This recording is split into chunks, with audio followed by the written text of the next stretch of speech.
1945 году нас переселили, как выселили чеченцев, и нас туда, на плоскости, дагестанских, много людей.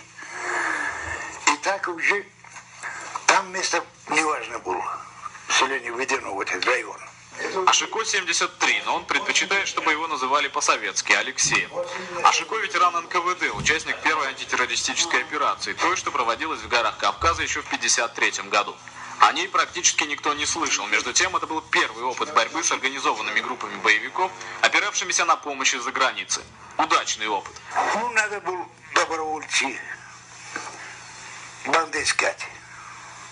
Я говорю, я тоже пойду. То есть предлагали всем? Помогали. Предлагали всем? Ну, предлагали. Они же тоже должны выбрать с головой.